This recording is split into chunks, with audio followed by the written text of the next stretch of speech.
오늘 본문은 예수님께서 성전을 나가셨다, 성전을 떠나셨다, 그러면서 이 성전을 향하여서 파괴될 것이라고 예언하면서 말씀이 시작되고 있습니다. 오늘 1절을 보시면요. 예수께서 성전에서 나가셨다. 이건 그냥 단순히 여기 있다가 그냥 저쪽으로 옮긴 것이 아니고요. 에스겔이 보았던 환상처럼 하나님의 영광, 여호와의 영광이 성전을 떠나시듯이 이제 예수 그리스도는 성전을 떠나셨다. 이렇게 말씀하고 있습니다. 그리고 그들이 이 성전에 대하여서 자랑하고 있었을 때 예수님께서는 2절을 통하여서 예수께서 이르시되 네가 이 큰 건물을 보느냐? 돌 하나도 돌 위에 남지 않고 다 무너뜨려지리라 하시면서 예수님은 이제 성전을 나가시면서 떠나시면서 이 성전이 파괴될 것이라는 가장 충격적인, 유대인들에게 있어서 성전 파괴는 종말을 의미하는 것입니다. 끝을 의미하는 거예요. 그런데 이 성전이 파괴될 것이다 이렇게 예언하셨습니다.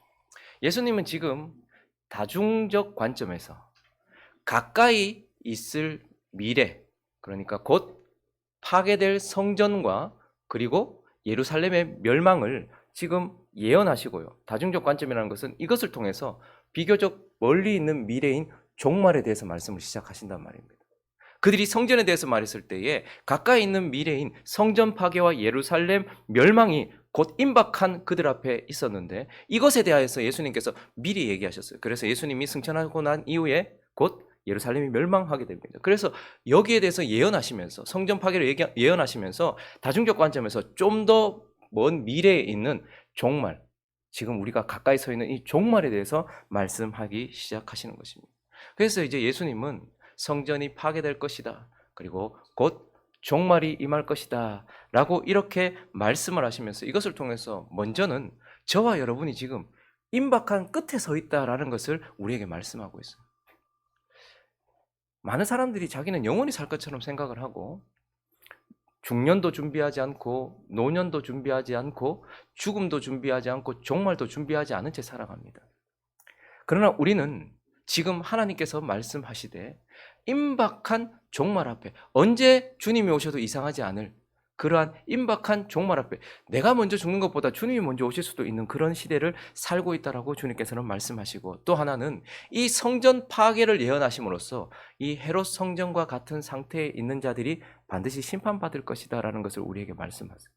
헤롯 성전은 헤롯이 유대인들 사람의 환심을 사기 위하여서 거대하게 지었던 46년째 지금 지어지고 있는 그러한 전이었습니다. 그러나 그 안에는 법궤가 없습니다. 그리고 예수님은 그것을 보면서 강도의 소굴이다 말씀하셨습니다. 사람들의 이 속을 채우며 사람들 앞에 번지르르하게 드러나지만 그러나 그곳은 결국 강도의 소굴이며 더럽고 추악한 그러한 귀신의 집이 되어버렸어요. 겉으로는 하나님의 성전 같지만 속으로는 우상의 소굴이 되어진 그것을 보면서 이것이 파괴될 것이라 말씀하시면서 이러한 상태에 있는 자들, 이러한 상태와 같은 자들, 그러한 자들이 반드시 겉으로 보면 그리스도인 같아요. 근데 그 속에 보면요, 온갖 더럽고 추악한 우상으로 가득 차 있으며 겉으로 보면 번지르르한 것 같은데 속은 썩어 문드러진, 겉으로 보면 그리스도인이라고 말하지만 그 속에는 언약궤, 말씀이 없는 그러한 자들이 반드시 이 헤롯 성전이 돌 위에 돌 하나 남지 않고 무너지듯이 그 인생 반드시 무너질 것이다. 지금 그것을 예언하고 계시고, 성전에부터 시작된 이 심판이 모든 이에게 미치듯 지금 이러한 사람들을 심판함과 동시에 모든 사람들이 심판받을 것이다. 영원한 심판이 눈앞에 있다라고 예수님께서 말씀하시는 것입니다. 이제 우리는 이 종말에 대한 메시지, 마지막 때에 대한 메시지를 이제 시작하시는 이 말씀을 통해서 오늘은요, 그러면 이 종말의 때에 하나님은 뭘 하시는지, 이 마지막 때에 하나님께서 특별히 성도들을 위해서 하나님이 뭘 하시는지에 대해서 오늘은 살펴보려고 합니다. 두 가지로 나눠 살펴볼 텐데요. 그 첫 번째, 이 마지막 때에 주님은 자기 백성들을 깨우신다, 우리를 깨우신다라고 우리에게 말씀하고 있습니다. 오늘 본문은요, 종말의 때에 있는 징조, 명확한 징조를 우리에게 보여주고 있는데, 아, 이거 진짜 마지막이다 라고 하는 그 사인들을 우리에게 보여주는데, 한마디로 말하면 대혼란이에요. 전방위적 혼란이다라는 것을 보게 됩니다. 5절과 6절을 한번 보실까요? 예수께서 이르시되 너희가 사람의 미혹을 받지 않도록 주의하라. 많은 사람이 내 이름으로 와서 이르되 내가 그라하여 많은 사람을 미혹하리라. 먼저는 어떤 혼란이 있습니까? 다 그리스도라고 말하면서 영적인 혼란이 있어요. 사람들이요, 지금도 보면 유튜브나 혹은 설교나 어떤 이런 것들을 보면요, 잘못된 신학, 그리고 잘못된 교리, 잘못된 것에 사람들이 얼마나 많이 몰리는지 몰라요. 마지막 때인 기사와 이적, 거기는 말씀이 없습니다. 기사와 이적, 이런 것들에 사람들이 눈이 멀어서 뭔가 혹하는 것에 사람들이, 그래서 마지막 때가 되면요, 영적인 혼란 가운데서 믿는 자들까지도 많이 헷갈리고 많이 어려워지는 영적인 혼란이 있을 것이다, 이렇게 말하고 있어요. 그리고 8절은요, 민족이 민족을, 나라가 나라를 대적하여 일어난다라고 말하면서 정치, 사회, 국가, 민족적 혼란이 있을 것이다 라고 말씀하세요. 영적인 혼란, 우리를 둘러싸고 있는 사회, 나라적인 혼란들이 있을 것이다 라고 말씀하시고, 그리고요, 또한 곳곳에 지진이 있으며 기근이 있으며 재난의 시작이 있다라고 말씀하시면서 우리를 둘러싸고 있는 환경, 자연 환경의 혼란, 이러한 것들이 있을 것이다 라고 말하면서 영적인 혼란, 정치적이고 사회적이고 국가적인 혼란, 그리고 우리를 둘러싸고 있는 자연 환경들의 혼란, 이러한 것들이 전방위적으로 우리에게 있을 것이다, 이렇게 말씀하세요. 그런데요, 7절 예수님께서 이렇게 말씀하셨습니다. 한번 읽어주시겠습니까? 시작.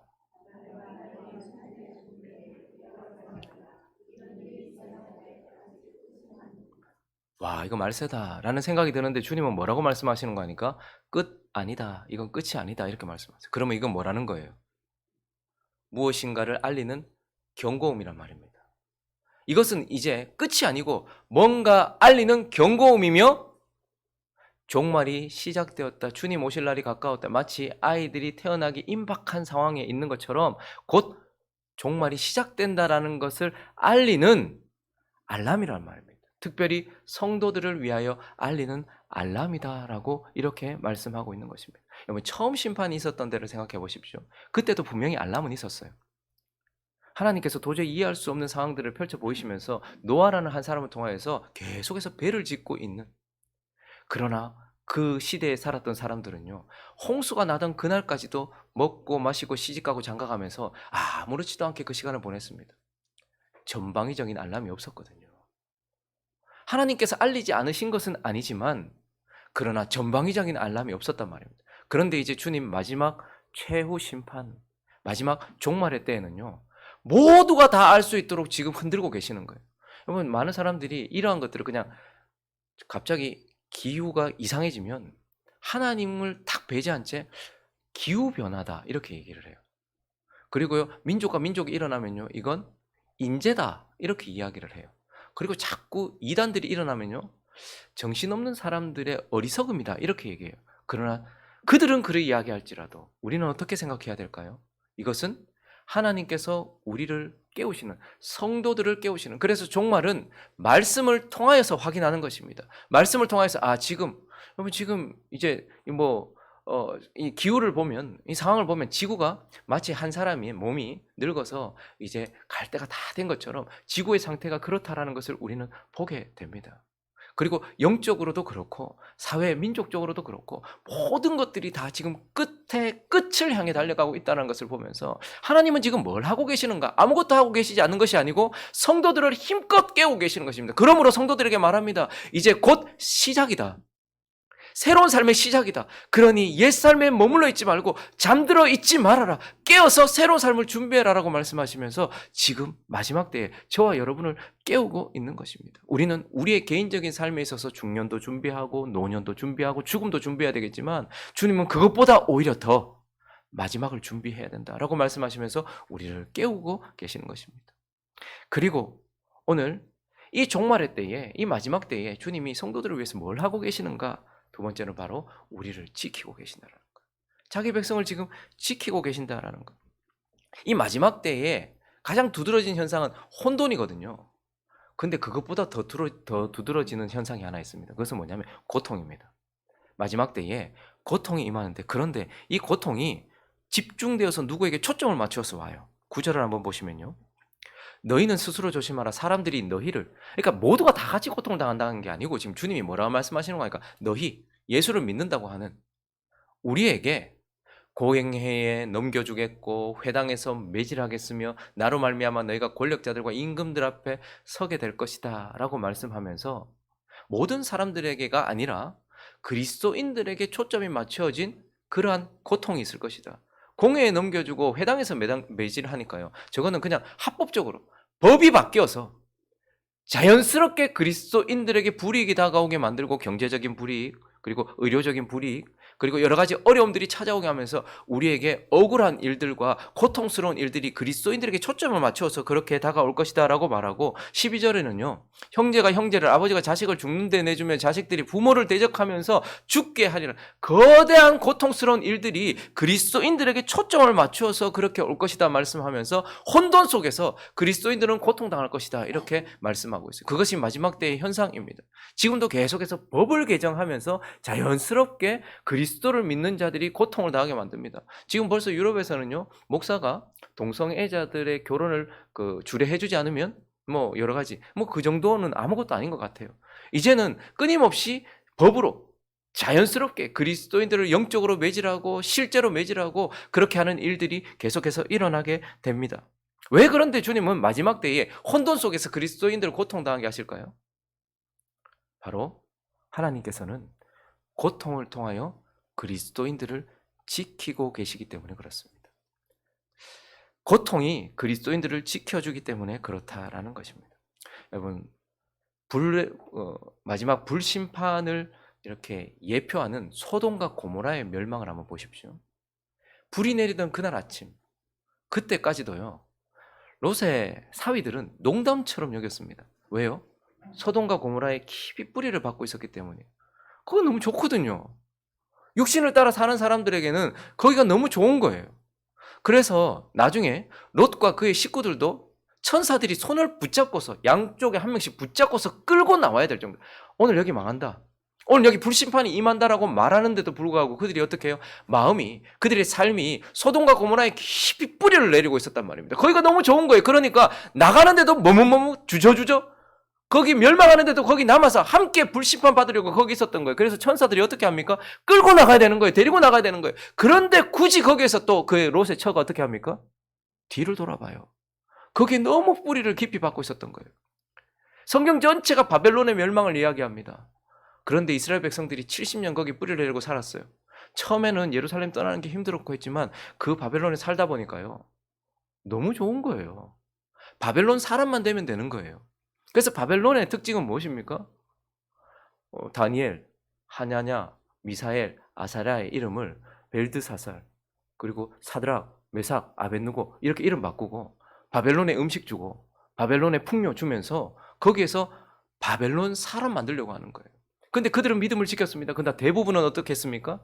채 70년도 되기 전에 그리스도인이 바벨론인이 되어서 나중에 하나님께서 나와라, 거룩한 성으로 가자라고 했을 때 레위인 그리고 소수의 사람들만 하나님의 나라로 나아가려고 준비하였지 모두가 다 바벨론에 머물렀단 말입니다. 그러니 하나님께서 뭘 하시는 것입니까? 지금이라도 여러분 오늘 지금 이 순간 주님 오시면 좋겠습니까? 아니면 조금만 지금 이거 주님 이건 아니죠 이렇게 생각이 드십니까? 우리도 모르는 사이에 뿌리 깊이 이 땅 가운데 우리를 박아놓고 있어요. 불로 망할 이곳인데도 불구하고, 새하늘과 새 땅이 되기 위하여 심판받을 이곳임에도 불구하고 우리는 거기 있어요. 그래서 주님 어떻게 하십니까? 세상에 정을 떼게 하시는 거예요. 세상이 우리를 미워하게 만들고요, 세상에서 우리가 고난을 받게 만듭니다.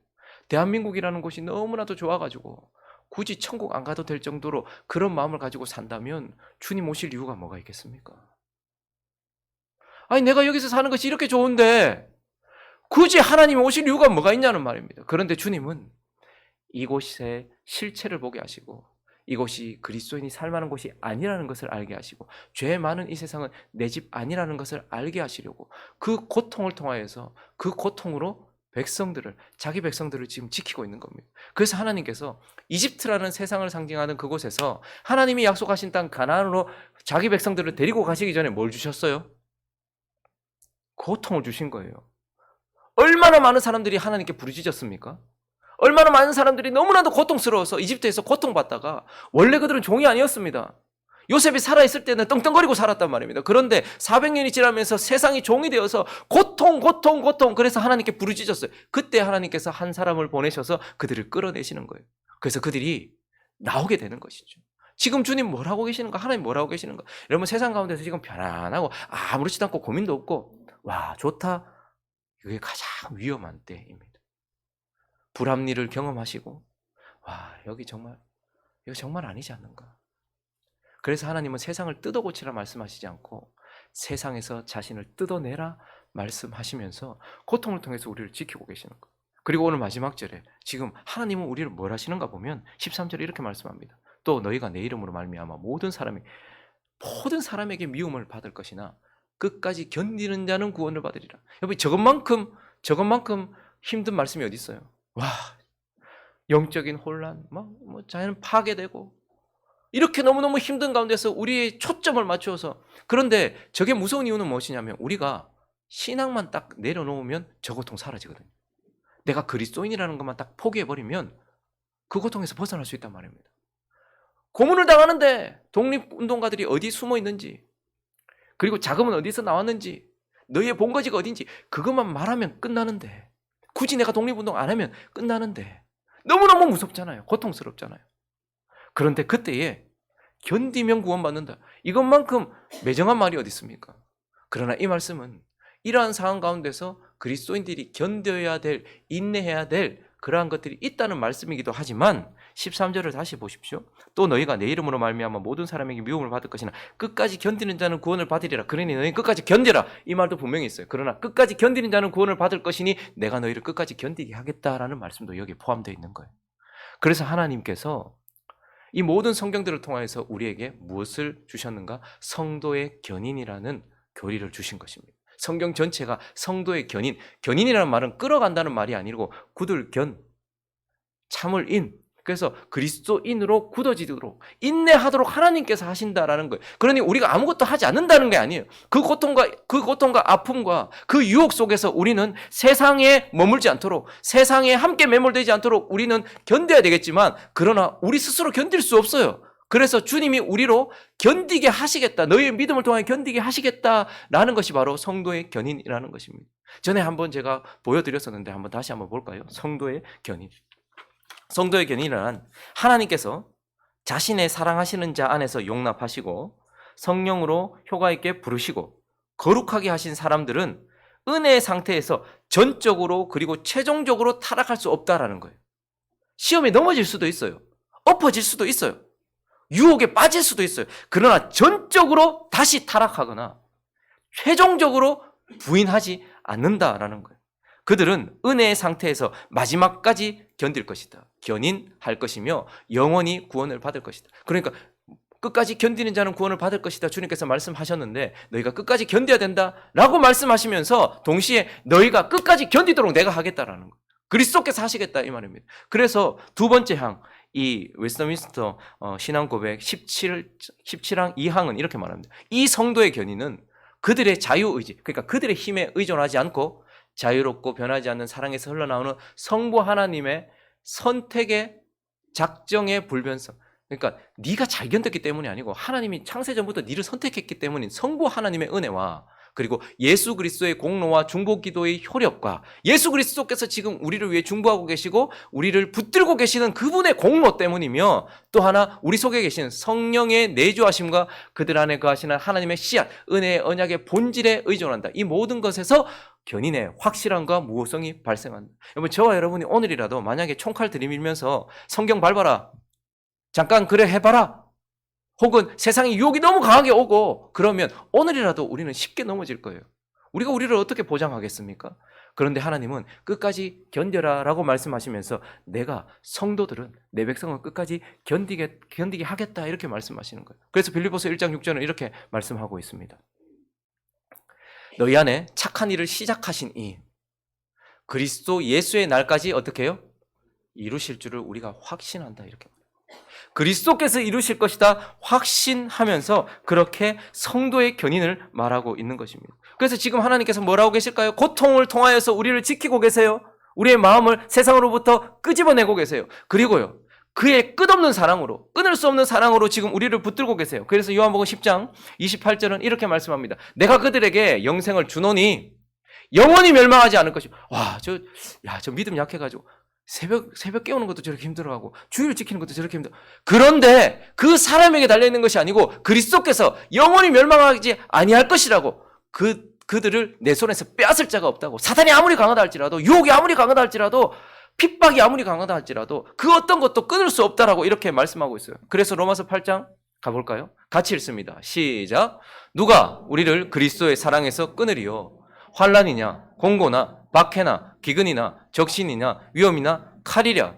기록된 바 우리가 종일 주를 위하여 죽임을 당하게 되며 도살당할 양같이 여김을 받았나이다 함과 같으니라. 그러나 이 모든 일에 우리를 사랑하시는 이로 말미암아 우리가 넉넉히 이기느니라. 내가 확신하노니 사망이나 생명이나 천사들이나 권세자들이나 현재 일이나 장래 일이나 능력이나 높음이나 깊음이나 다른 어떤 피조물이라도 우리를 우리 주 그리스도 예수 안에 있는 하나님의 사랑에서 끊을 수 없으리라.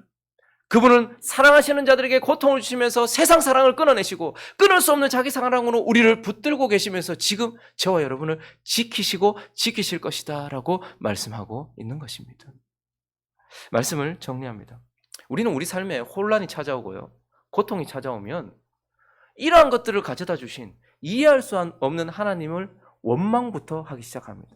그러나 그럴 때에 반드시 기억해야 될 것이 있습니다. 내가 감당할 수 없는 일이 생겼거나 내가 생각지도 못한 일이 생겼거나 고통이 찾아오거나 혼란이 찾아오면 그때는요, 왜라는 질문보다는 바로 선포를 해야 합니다. 하나님은 선하시다라는 거예요. 하나님은 선하시다.